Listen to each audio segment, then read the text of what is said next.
Hi everyone, thanks for joining me for this Rosicrucian Bible study series.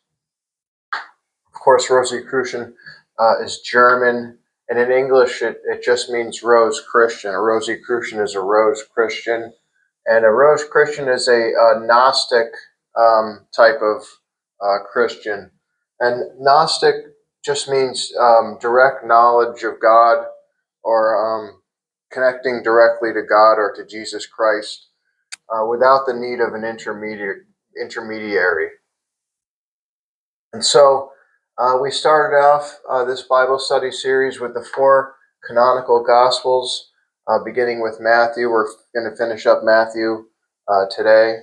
So I wanted to begin today with good news, because last week I ended the video talking about the harmful effects of Zionism, and how many churches are operating more as a business or a social club or a social gathering. But today I want to talk about this revival that's going on right now, the spiritual awakening. More and more people, including people in the churches, are turning to Christ now, as they get to learn more of the truth about Jesus Christ and the Gospels through videos like this one. Now, before we begin chapter 22, last week we ended with chapter 21, and I wanted to revisit the end of chapter 21, verses 33 through 45, where Jesus gives a parable explaining how the land on earth promised by God for Israel will be given to a different nation. So Yahweh revoked his earth land promise to Israel here because of their wicked ways, really. And so in verse 33, you look at verse 33, Jesus says, a property owner built a vineyard on his property, a vineyard with a tower and a wine press. And the property owner hired workers to work and manage the vineyard. And then he went away, the Bible says, to a far country. Now, why do you think Jesus told them that he went away to a far country in the parable? And the answer is because Jesus is talking about the God of the Old Testament, and the far country is heaven. The property refers to the promised land, and the land promised to the the promised land, which is the land that was promised to Abraham and his descendants, the Israelites. So the property owner went away, and verse 34 says, when the time of the fruit drew near, he sent his servants to the managers of the vineyard so that they might receive the fruits or the profit of the vineyard. And verse 35 says, and the managers of the vineyard took his servants and beat one, stoned one, and then killed a third. So the property owner sends more servants, and the vineyard managers do the same thing to them. Then finally, in verse 37, the property owner sends his son, saying, they will respect my son. But when the managers of the vineyard saw the son, they decided to kill him to steal his inheritance. And verse 39 says they caught him and kicked him out of the vineyard and killed him. And Jesus goes on to explain how the property owner will destroy the vineyard managers and will bring in new managers from a different nation that honors God. Verse 45 says, when the chief priests and Pharisees heard his parables, they understood that Jesus was referring to them. And verse 46 says they wanted to kill him, but they were afraid of the massive crowd that was present, most of whom thought Jesus was a prophet of God. Now I will explain this parable a little bit. The servants are the prophets sent by God. God is the property owner at a place far away. So he's sending his servants, the prophets. So again, Jesus is arguing with the Jewish religious authorities, and they want to kill him. John the Baptist was also killed by the authorities. In the next chapter, Jesus will argue more with the religious authorities about killing the prophets. Now, in history, the Jewish king Ahab and his wife turned away from Yahweh and killed most of the prophets. And there were other examples as well of where they killed the prophets. So Yahweh sends his son. They don't recognize him as the son of Yahweh or anything like that.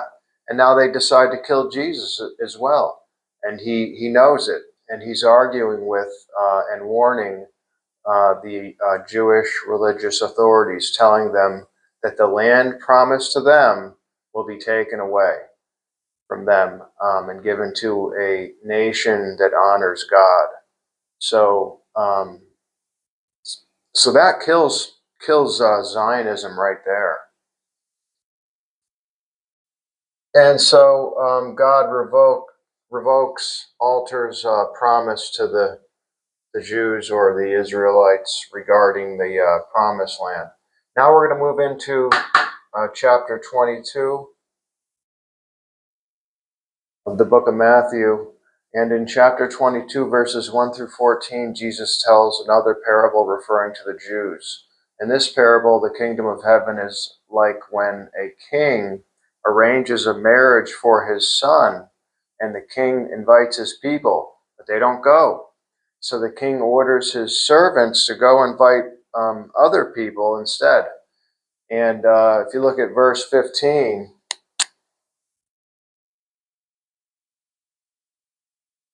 of chapter 22, and verse 15 says, Then the Pharisees went and had a council trying to come up with ways to use the things Jesus said against him.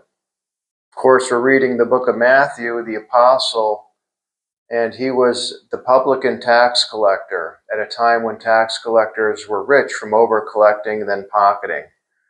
They wanted to find Jesus saying something or encouraging something that was immoral or illegal. So they send Matthew to ask Jesus if it's lawful to pay tax to Caesar in verse 17. And it irritates Jesus, who asks to see a coin. And when somebody produces a coin bearing Caesar's image, Jesus says, Render unto Caesar the things which are Caesar's, and unto God the things that are God's. So next we're going to talk about marriage and the resurrection. And if you look at verses 23 through 32, it's going to talk about humans being resurrected as angels. So we're going to look at verses 23 through 32, chapter 22. So if you read verses 23 through 32, Jesus explains how in the resurrection people are not married. In fact, they're like angels. And then in verse 30, if you look at verse 30, Jesus says, For in the resurrection they neither marry nor are given in marriage, but are as the angels of God in heaven. And if you look at verses 37 through 39, Jesus says the two greatest commandments are, number one, love God above all else. And then number 2, love your neighbor as you love yourself. And Jesus goes on to explain how all the other commandments hang on those 2 commandments, or depend on those 2 commandments. Those 2 commandments must be observed. Next, we're going to move into chapter 23. I'm going to keep it recording. I'm just going to change that to a 3. I'll use the dry eraser.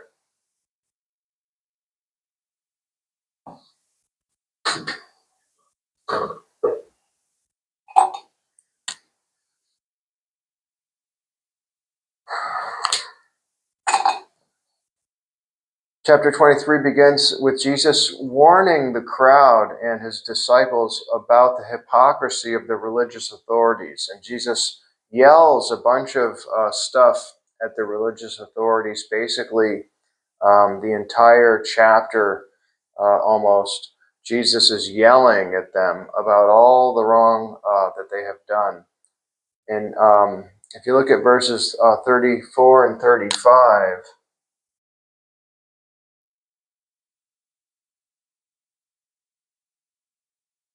of chapter 23. In verses 34 and 35, Jesus says, "Therefore, behold, I send to you prophets and wise men and scribes, and some of them you shall kill and crucify, and some of them you shall scourge in your synagogues and persecute from city to city, that upon you may come all the righteous blood shed upon the earth, from the blood of righteous Abel to the blood of Zacharias, who you slew between the temple and the altar." Okay, so next we're going to move into chapter 24, and the tribulation, the rapture, the second coming, all of that already happened according to the Gospels and according to Jesus. And so in chapter 24, you learn that the church teaches dogma related to the tribulation and the rapture. Most churches claim that they are still waiting for the second coming, the tribulation and the rapture, but I will show you guys in the Gospels where these things already happened. And the other Gospels that we're going to get into next, they describe it even more, what I'm saying. So if you look at verse 3, we'll start with verse 3 of chapter 24. In verse 3, the disciples asked Jesus, "What shall be the sign of thy coming and of the end of the world?" And Jesus goes on to explain everything related to the crucifixion and the effect that it has on the disciples and the world. And if you look at verse 29, we'll go to verse 29. And in verse 29, Jesus says, "Immediately after the tribulation, the sun will turn dark. The powers of heaven will be shaken." And in verses 30 and 31,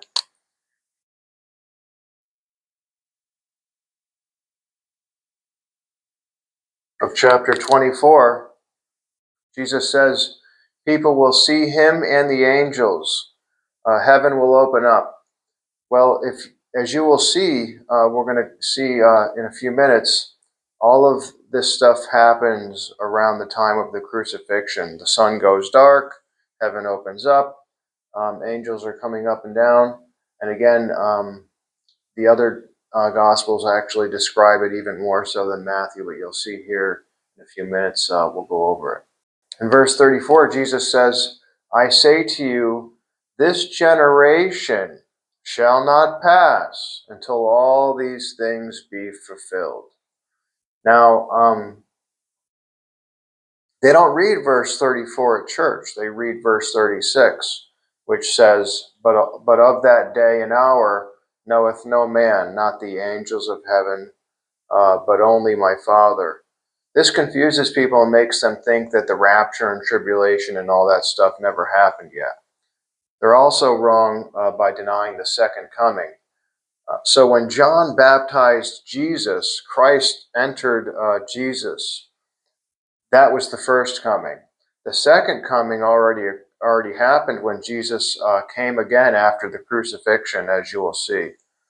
In chapter 25, Jesus just tells more parables, and I'm not going to go into all those. So we'll just move right into chapter 26.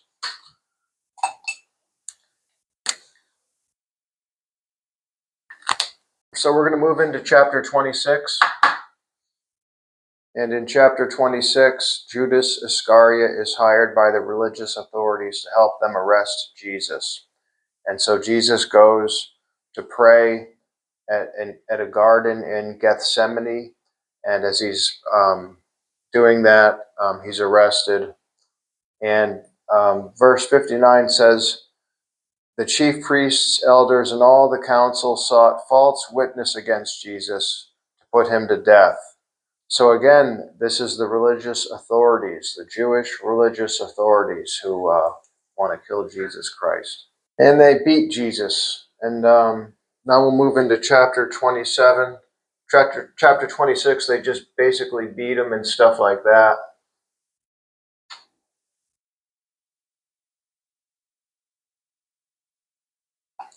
So now we're in 27. There's only one chapter left after this. Chapter 27, they torture Jesus to death on the cross. Now, the book of Matthew doesn't describe the crucifixion and the resurrection as much as the other Gospels, but verse 45, if you look at verse 45,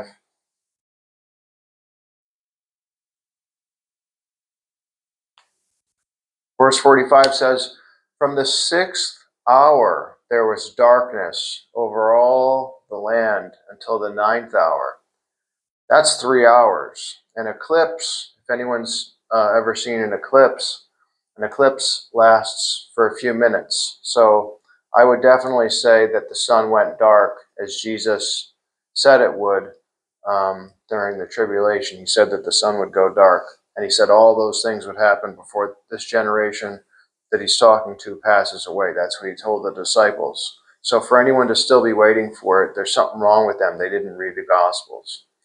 If you look at verse 51, it says, and behold, the veil of the temple was torn in two from top to bottom, and the earth did quake, and the rocks broke apart.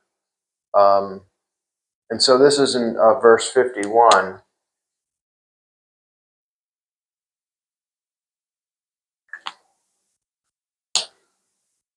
And when that happened, both heaven and inner earth opened.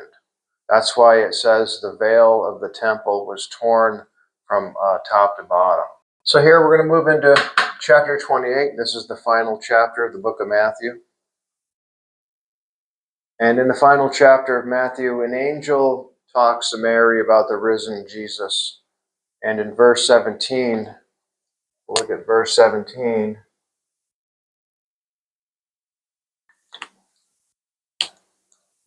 Verse 17 says, when they saw him, they worshipped him, but some doubted.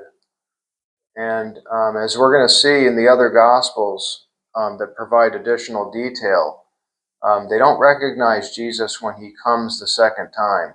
Mary supposes that he's the gardener, for example. Jesus has to reveal himself to them, as you will see. This is because Jesus is, he's in a new incorruptible body. So when they are fishing, they don't recognize Jesus at first. John, the beloved disciple, recognizes him, and then he tells the others, and then the others do as well. But before that, they didn't recognize him. And then, so some doubted, like Thomas. We're going to begin the book of Mark next Sunday, and I hope you'll join me then. Thanks for watching.